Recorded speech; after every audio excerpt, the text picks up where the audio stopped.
YCP మాజీ మంత్రి జోగి రమేష్ పై పోలీసులు మరో కేసు నమోదు చేశారు. నిన్న వైఎస్ఆర్సీపీ అధ్యక్షుడు జగన్ జోగి రమేష్ ను పరామర్శించేందుకు తాడేపల్లి నుంచి ఇబ్రహీంపట్నంకు వెళ్లారు. ఈ పర్యటనలో జన సమీకరణ ర్యాలీలు చేయవద్దని పోలీసులు కఠిన నిబంధన విధించినా వాటిని ఉల్లంఘించారని జోగి రమేష్ పై పోలీసులకు ఫిర్యాదు అందింది. ఈ క్రమంలో ఆయనపై నాన్ బెయిలబుల్ కేసు ఫైల్ అయింది. ఎస్ఐ రవివర్మ ఇచ్చిన ఫిర్యాదు ఆధారంగా ఇబ్రహీంపట్నం పోలీసులు కేసు నమోదు చేశారు. జగన్ పర్యటనలో జోగి రమేష్ పోలీసుల విధులకు ఆటంకం కలిగించారని ఆయన ఫిర్యాదులో పేర్కొన్నారు. బైక్ ర్యాలీ నిర్వహించి జన సమీకరణ చేపట్టి పబ్లిక్ న్యూసెన్స్ క్రియేట్ చేశారని తెలిపారు. రోడ్ బ్లాక్ చేయడంతో ప్రజలు తీవ్రంగా ఇబ్బంది పడ్డారని తెలిపారు.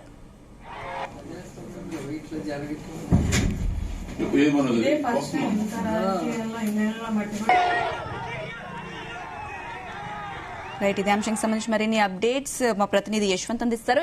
యశ్వంత్, వైసీపీ మాజీ మంత్రి జోగి రమేష్ పై కూడా ఇబ్రహీంపట్నం పోలీస్ స్టేషన్ లో మరొక కేసు అయితే నమోదైంది. దీనిపై కూడా నాన్ బెయిలబుల్ కేసు కూడా నమోదైందని చెప్పుకోవచ్చు. ఏదైతే నిన్న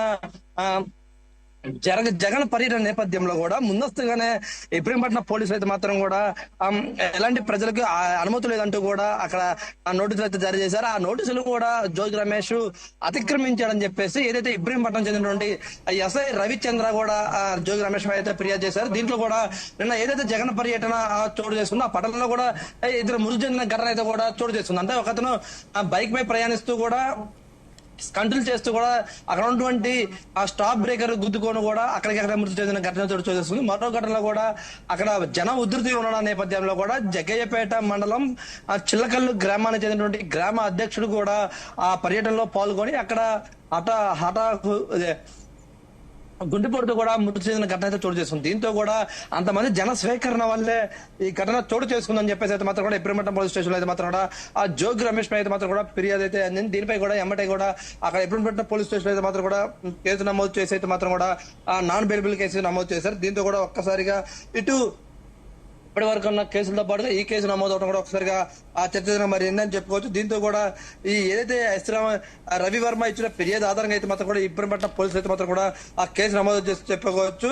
ఇదైతే ఇప్పటికే కూడా ఏదైతే జగన్ పర్యటన ఏదైతే ఉందో దానికి సంబంధించి కూడా జన సేకరణ చేపట్టి పబ్లిక్ న్యూసెన్స్ క్రియేట్ చేశారని చెప్పేసి కూడా ఆ ఫిర్యాదులో అయితే మాత్రం కూడా రవివర్మ పేర్కొన్నారు. దాంతో పాటుగా అటు అది నేషనల్ హైవే కావడం అంటే హైదరాబాద్ కానివచ్చు విజయవాడ వరకు కూడా అది ఒక జాతీయ రహదారి అయినప్పటికీ కూడా ఆ రహదారిపై కూడా వందలాది వాహనాలు అటు హైదరాబాద్ కి విజయవాడ నుంచి హైదరాబాద్ కి ఆ ప్రయాణాలు సాగిస్తూ ఉంటారు. దాంతో పాటుగా అటు నుంచి కూడా భద్రాచలం వెళ్లే రోడ్డు అదేవిధంగా నేషనల్ హైవే ఉన్న ఆ రింగు సెంటర్ లోనే ఇలాంటి జన సేకరణ కోరడంతో కూడా పెద్ద ఎత్తున కూడా ట్రాఫిక్ ఇబ్బంది కావడం కూడా వందలాది మంది ప్రయాణికులు తీవ్ర ఇబ్బందులకు గురైన పరిస్థితి ఏర్పడింది. దీంతోనే ఒక్కసారిగా ఇటు జగన్ పర్యటన నేపథ్యంలో కొన్ని వందలాది మంది అభిమానులు అక్కడికి రావటం అటు ట్రాఫిక్ ఆంక్షలు ఉన్నప్పటికీ కూడా ఏం పట్టించుకోకుండా తమకేమీ సంబంధం లేదన్నట్టుగా వ్యవహరించడంపై కూడా అక్కడ ఉన్నటువంటి పోలీసులు పెద్ద ఎత్తున విమర్శలకు దారితీసింది. దీనిపై కూడా ఈ ఫిర్యాదులు ఏదో వరుసగా అందాయని చెప్పుకో. దీంతో కూడా పబ్లిక్ న్యూసెన్స్ చేశారని చెప్పేసి మాత్రం కూడా స్థానికుల ఆరోపణలు తెలిపారు. దీనిపై కూడా ఇటు రోడ్లు బ్లాక్ చేయడంతో పాటు ప్రజలు తీవ్రంగా ఇబ్బంది పడ్డారని ఆ సున్నితమైన ప్రాంతాల్లో ప్రజలను రెచ్చగొట్టేలా వ్యవహరించారని చెప్పేసి అయితే కూడా ఈ ఫిర్యాదులు అయితే కూడా పేర్కొన్నారని చెప్పుకోవచ్చు. అదేవిధంగా ఏదైతే ముందస్తు నోటీసులు అదేవిధంగా ఇలాంటి జన సేకరణ చేయకూడదు అదేవిధంగా న్యూసెన్స్ చేయకూడదు అని చెప్పేసి అయితే కూడా ముందుగానే పోలీసులు జోగి రమేష్ కు నోటీసులు ఇచ్చినప్పటికీ కూడా దాన్ని బేఖాతరు చేశారని చెప్పేసి అయితే కూడా దీనిపై కూడా మళ్ళీ చేశారు. ఇదైతే ఈ కేసు నమోదు అవడం పట్ల కూడా మళ్ళీ జోగి రమేష్ అరెస్ట్ చేస్తారా లేదా నెక్స్ట్ ఏం జరుగుతుందనే పైన కూడా ఇటు వైసీపీ నేతల్లో కానివచ్చు జోగి రమేష్ లో కూడా సద్దున్నత నెలకొందని కూడా చెప్పుకోవచ్చు. ఇప్పటికే ఆయన పైన వాళ్ళ కేసులు నమోదవుగా నిన్న హైకోర్టు ఆయనపై కఠిన చర్యలు తీసుకోవాలని చెప్పేసి ఎన్టీఆర్ జిల్లా ఇబ్రహీంపట్నం పోలీసులతో పాటు తిరుపతి గ్రామ పోలీసులు కూడా హైకోర్టుని ఆదేశించారని కూడా తెలిసింది. దీనిపై కూడా తదుపరి విచారణ నెలకి 27 వరకు కూడా విచారణ వాయిదా చేసింది తెలిసింది. గత ఏడాది నవంబర్ లో కల్తీ మద్యం కేసులో కూడా ఇతను A1 కూడా ఉన్నారు తెలిసింది. ఈ నెల ఫిబ్రవరి 1వ తేదీన కూడా చంద్రబాబు పై కూడా అనుచిత వ్యాఖ్యలు చేశారని చెప్పేసి మాత్రం కూడా ఇబ్రహీంపట్నం పోలీస్ స్టేషన్ లో అయితే మాత్రం కూడా కేసులు నమోదు. అంటే ఇలాంటి కేసులు వరుసగా నమోదవుతున్నప్పటికీ కూడా దానిపై ఎలాంటి ఆరోపణలు ఎదుర్కొంటున్నప్పటికీ కూడా దాన్ని ఎలాంటి ఉపేక్షించ లేకుండా ఒకటిపై ఒకటి కూడా ప్రభుత్వాన్ని ధిక్కరించే విధంగా పోలీసులు చెప్తున్నటువంటి నిబంధనలు కూడా అతిక్రమిస్తూ కూడా ఎలాంటి ఘటనలో పాల్పడుతున్నారని చెప్పేసి మాత్రం కూడా పోలీసులు యశ్వంత్, అటు లోకేష్ రెడ్ బుక్ రాజ్యాంగం నడుస్తుంది అంటూ కూడా వైఎస్ఆర్సీపీ నాయకులు ఆరోపిస్తున్న పరిస్థితి ఇప్పుడు ఉంది. మరి ఇప్పుడు ఈ సిచ్యువేషన్ లో మాజీ మంత్రి జోగి రమేష్ ని ఆయనపై మళ్ళీ కేసు నమోదు చేయడాన్ని ఎలా చూడాలంటారు?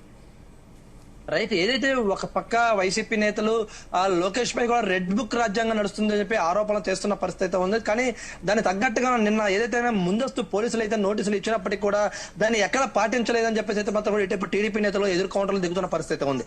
అంటే ఇక్కడ జన సమీకరణ లేదు, ఒక నార్మల్ గా వచ్చి కూడా పరామర్శ చేసి వెళ్ళవచ్చు. సుమారు తాడేపల్లి నుంచి జోగి రమేష్ ఇంటి వరకు కూడా సుమారు ఉదయం 10 గంటలు బయలుదేరినటువంటి జగన్ సాయంత్రం 5 గంటల వరకు రావడాన్ని, అక్కడ ఉన్నటువంటి జన సేకరణ జనాన్ని స్వీకరించడం పట్ల కూడా ఒక పోలీసులు కూడా తీవ్ర ఇబ్బందులు అయితే చెప్తున్న పరిస్థితి ఉంది. ఒక నార్మల్ వ్యక్తిగా వచ్చి కూడా అతన్ని పరామర్శ చేసి వెళ్ళి ఉండవచ్చు కదా, ఇలాంటి ఇబ్బందులు తలెత్తకుండా ఉండే అది ఒక పక్క ప్రయాణికులు కానివచ్చు, స్థానిక ప్రజలు కూడా ఇబ్బందులు తలెత్తకుండా ఉండే అవకాశం ఉంటది. జగన్ అలా వచ్చి అలా పరామర్శించి వెళ్తే ఎలాంటి ఇబ్బందులు ఉండవని చెప్పేసి మాత్రం కూడా టీడీపీ నేతలు ఆరోపిస్తున్న పరిస్థితి ఉంది. మామూలుగా జగన్ వస్తే ఎవరైనా అభిమానం కొద్దీ తన అభిమానులు వస్తారని చెప్పేసి ఇటు వైసీపీ నేతలు చెప్తున్నారు. కానీ ఏపీలో ఇటువైపు వైసీపీ నేతలు పెద్ద ఎత్తున ఆరోపణ చేస్తున్న పరిస్థితి ఉంది. ఒక రెడ్ బుక్ రాజ్యాంగం నడుస్తుంది, కూటమి ప్రభుత్వం పాలన ఏమీ లేదు. ఇక్కడ పోలీసులు కూడా కూటమి ప్రభుత్వం తొత్తులాగా మారి ఇటు రెడ్ బుక్ రాజ్యాంగాన్ని అమలు చేస్తున్నారని చెప్పేసి మాత్రం కూడా వైసీపీ నేతలు ఆరోపిస్తున్న పరిస్థితి ఉంది. కానీ ప్రస్తుతానికి జోగి రమేష్ పై ఏదైతే నాన్ బిల్ కేసు నమోదైందో దీనిపై ఎలాంటి చర్యలు తీసుకున్నారని చెప్పేసి మాత్రం ఇటు వైసీపీ నేతలు కానీ వచ్చి ఇటు జోగి రమేష్ లో కూడా ఒక ఉత్కంఠ అయితే నెలకొంది. కానీ దీనిపై మాత్రం చర్యలు తీసుకున్నది మాత్రం కూడా ఏపీ వ్యాప్తంగా ఎదురు చూస్తున్న పరిస్థితి కూడా ఉందని చెప్పుకోవచ్చు. Right, thank you.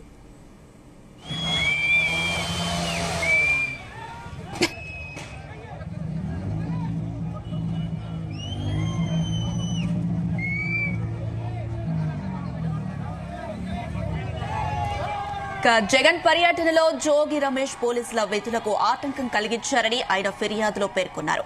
Bike rally నిర్వహించి జన సమీకరణ చేపట్టి పబ్లిక్ న్యూసెన్స్ క్రియేట్ చేశారని తెలిపారు. రోడ్లు బ్లాక్ చేయడంతో ప్రజలు తీవ్రంగా ఇబ్బంది పడ్డారని తెలిపారు. ఏ